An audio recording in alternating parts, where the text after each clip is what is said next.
Muscle growth করবার জন্য tension, damage and repair খুবই ইম্পর্টেন্ট। এই তিনটে ছাড়া কিন্তু মাসেল গ্রোথ পসিবলই না। কিন্তু এই তিনটের মধ্যে কোনটা সব থেকে বেশি ইম্পর্টেন্ট?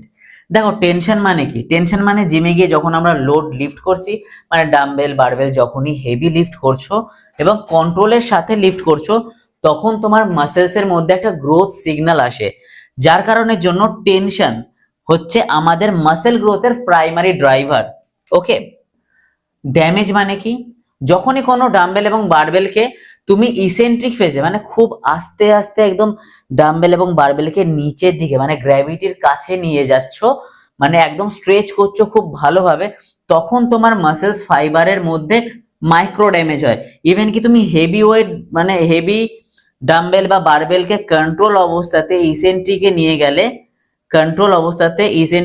গেলে তখন তোমার মাসেলস ফাইবারের মধ্যে ড্যামেজ আসে, যার কারণের জন্য এই ড্যামেজটা পরবর্তীকালে মানে রিকভার এবং রিপেয়ার হয়ে মাসেল গ্রোথ হয়।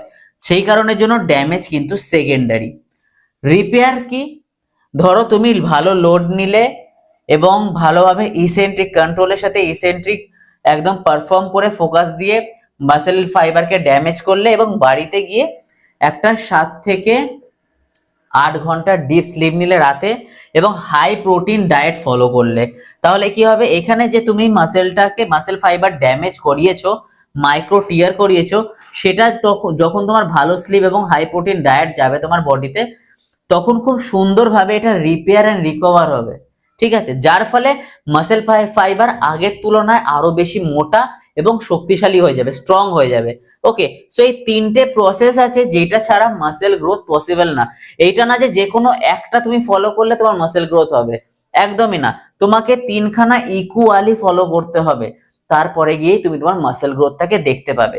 আর এরকম আরো সায়েন্স বেসড ভিডিও পেতে হলে হাইপোটভিয়াকে অবশ্যই ফলো করতে হবে।